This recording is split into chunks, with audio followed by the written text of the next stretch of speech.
Let's go back to the podium. Tammi Reiss on the women's side now for the Rams. Take each role and responsibility, who's kind of figuring out their niche within the team, and then watching our chemistry. When you have so many new faces, you put it together, watching them grow every day. And so it's much different than last year's team where we had so many returners, and it's just a different environment. It's highly competitive because people are fighting for starting spots and minutes, and then highly coachable group of young women. And so that's what I'm most excited about with our new team and the A10. I'm just telling you, it's going to be a war from top to bottom.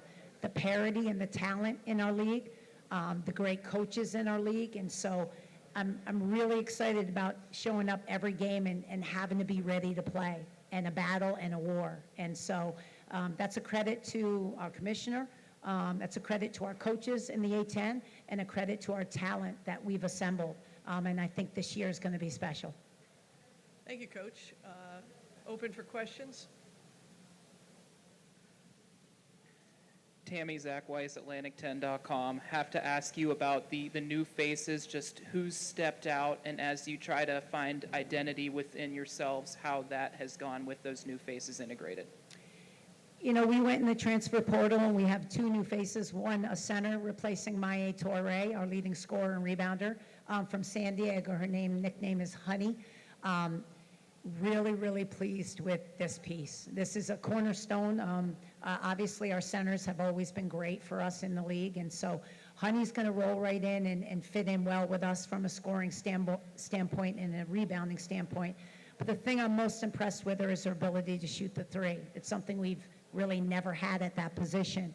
Second one is Kia, a transfer guard from Washington State, who fits us. Again, a sniper like Sophie Phillips here that can shoot the ball and get to the rim, plays extremely fast.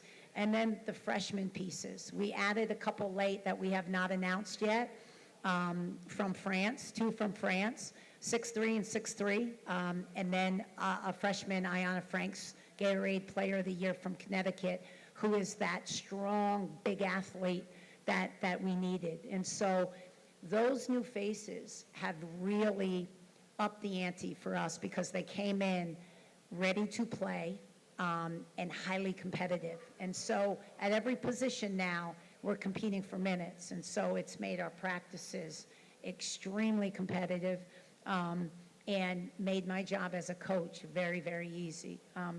The thing that this team has, where I think we were lacking last year, was that competitive fire, and highly coachable. I say run, they say how fast. I say jump, they say how high. And so that is the type of team I want. And we've assembled those pieces. Now just watching our chemistry go from day to day and trusting the process will tell us where we'll be when the season starts. Chris Powell, Couch Coach Live. Coach, I know it's early, but what has anything of this team as far as has impressed you thus far? I just would really say their ability to compete every day and show up ready to practice and play for one another. That probably has shocked me and impressed me the most is when you assemble a group, whether it's from the portal, freshmen, returners, and you throw them in a pot and you mix them up, how they bond and off the court and how they form that chemistry and play for one another. And it's something we focused on this year, but their cohesiveness has really shocked me, how fast it's happened. Now, we haven't dictated starting spots or playing time, and that always throws a little wrench in your plans, but we have high character kids that really have, great leadership with Sophie that have really focused on off-court chemistry to get us ready for on-court chemistry. And so that's what's kind of surprised me is how close this team is from jump. Sophie P., I have to ask you just how your transformation, just how you've grown as a leader and how you've taken this off season and utilized it as a strength. Yeah, I think I definitely took this off season just to try and reflect on last year. I was a captain last year, but it was my first time, so getting into that role, it was difficult at times. So I think it definitely helped me moving forward into this year. And I think this year being that vocal leader is something that we definitely need more of, which I definitely need to continue to work on. So I think that's definitely something I'm focusing on bringing. And then just expanding my game in other ways that can help my team as well. Not just being able to shoot, being able to score in all three levels, getting better at defense. That's been my main focus. Jesse Doherty from the Washington Post. For Tammi, you've mentioned the portal, you've mentioned France, you've mentioned incoming players. What have been the biggest ways maybe you've adjusted your roster building approach in the last, couple years here, just everything going on in college sports? Since NIL and the portal, it's, fluidity, and nothing is set in stone. Is every year, like Archie said, earlier, really being fluid with your approach, but understanding that your culture never changed, your standards never change. But how you get the pieces and how you assemble them for your needs to be successful may change. And every year it may be different. This year we went after a lot of freshmen because we missed in the portal. But next year we may go in the portal, we may need more experience or leadership. So there are certain things we're looking to fill and how we do that. But it's just being fluid and being able to adapt. And as Ross Geller would say from Friends, pivot. You have to be able to do that nowadays and not be set in stone. I'm 54 years old now, and I have to, listen. You got to change, and you have to grow as a coach with the new ways. And that's the thing I've had to learn the most is being, able to change and pivot and be fluid, and you have to be nowadays. But how we assemble our roster will change year to year, but the culture and the standard never will. Thank you, Coach. Thank you, Sophie. Good luck with your season. Thank you very much. Thank you. All right, so we'll bridge the gap here for a moment while we get Tammi Reiss set up to talk to her live here from the podium. And I know, Phil, you were saying something about, as a coach, you have to make adjustments right nowadays with your mindset of, players in and out and all those things, as it was much different back in the day for you. Yeah, there's no question. And the gathering of depth used to be that you would build up your depth ice because you want it to be in case of an injury. And you would have a young guy and he would say, well, you know what, I'll get my shot. Now, there's guys looking for their shot in 2 weeks. Yeah. Or his people, or my guy is on the phone and he's got to go. But it's a long year now. It's a much longer year than when I coached, when I started coaching. It's a much longer year because we're at these guys and these ladies starting May 1, June 1. You have to build it up, and it has to be effective depth, not just on paper depth. It's a whole year-long thing. Yeah. I mean, nowadays, right? I mean, we already talked about it. You're meeting with your team earlier. It's going all year long. I mean, boy, it used to be done the season in March or whenever it was, and you could take a breather. Not anymore, right? That's like the craziest time of the year nowadays. Is right May after the used to be the season. best month. Oh yeah. May was the best month to be in college basketball. Not a lot of people on campus. Not ready for your camp setting yet, Right. and you're not recruiting. Now, it's not 365. It's like 720. Yeah. All right, Tammi Reiss is with us right now here on the podium. Tammi, thanks so much for joining us. We appreciate it. Mike Corey with Phil Martelli and Ice Young. What up, Coach T? Hello. What up, Isis? Good. How are you? I'm good. Good to see you. I want to start by asking you how you've been building the team chemistry this preseason. I know you're big on spending time together, being intentional. So how have you guys been team building, and what has that looked like?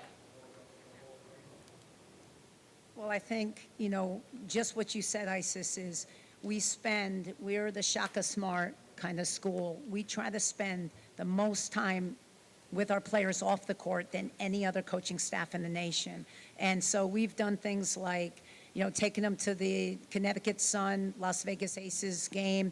We go to a beautiful dinner. We play, team building games. They were at my house Sunday night. We did fall festivities, pumpkin carving contests, s'mores. Again, a lot of games. We do, food nights. We'll do something about every 10 days together. with the coaching staff, coaches, players together. And it's so important when you have so many new faces. And really, this team has blown me away on how genuine they are and how good they are at relationship building. And we're starting to really see the benefits on the court in practice. Hey, Tammy, the USA Basketball Olympic experience, how has it changed you, your coaching, both stylistically and schematically? Well, I think, having the 3 years with USA Basketball, 3x3, just watching, talking to all the other coaches, not just here in the United States, but in other countries, on how they play the game, how they teach the game, how they develop the game. Here, stylistically, and how, at a young age, they just play games now. It's like AAU. It's like going to tournament after tournament. We've lost our camps. We've lost our skill. And I talk to other coaches. They play maybe once or twice a week over the summer, if that. Every other day is skill development and practice. And so, really focusing on, the development of our youth and the development of my players. And we live in the gym with our players, but going back to the basics and getting your player 1% better, each one of your players, every year, maybe 2% if you can, your team is going to see the benefits from that. So just taking away the European style of basketball for me was a big thing this summer. Coach T, last one. Are you still doing insane game day workouts? I was telling stories about how you used to be on punching bags when I was at Cuse. We would wake up and see you 6:30 in the gym, bench pressing. Like, how are the game day routines going for you as a head coach in your 6th year? Isis, my game day my everyday workouts have had to notch up a level. Listen, I'm 54 now. I got to get rid of this little belly. So they're insanity. That's what I call them, pure insanity. So every day, I miss Sundays are my day off, but they've gone up a whole nother level. So when you're ready, Ice, you come on, bring it over, and I'll put you through a Reiss workout. Been there, done that. I think That's my a time is challenge, over. baby. Tammi, thank you so much. Really great stuff, and wishing you and the team all the best this season. Thank you so much, and go Rhode. All right, great stuff there. I love it. I love what she said, right? I mean, I was kind of waiting for, that kind of like enthusiasm and passion about team building and being with your group, and learning each other and getting these relationships going. That's the only way. I just feel like with a lot of new people coming in, how's that going to translate on the court? She's doing it, firsthand. Nice. It's pretty Yeah. cool. I think it makes a difference when you like your teammate. When I'm taking a charge for the person next to me because I believe in you, because I like you, because I've trusted you. We built the relationship. It makes a difference where all 5 of us are boxing out because we're all trying to achieve one common goal. I think loving someone off the court helps you love them more on the court. And when you truly love your teammates and demand a lot out of them, those are the teams that win. And Tammi Reiss has had that common DNA. All of her teams demand the best out of each other, and they continue to have really good seasons. We had that conversation, Coach, you and I, along with Ice earlier today before we came on the air, and it's like, and I love how you've done it your whole career. It reminds me of the quote, which I show a lot to some students that I teach, is that Theodore Roosevelt quote. It's like, nobody cares how much you know until they know how much you care. And it sounds like you've lived your life that way. And I think the other thing is a big deal is respect. You have to respect your players. And you have to have them respect each other. And you know what's a really big deal? They have to respect each other's differences. Some of them are religious, some of them are not. Some of them are loud, some of them are quiet. Some of them are very philosophical. Some of them are withdrawn. They have to respect each other's differences so that they can grow to love each other, not just like each other. Absolutely. Well said. Very well said.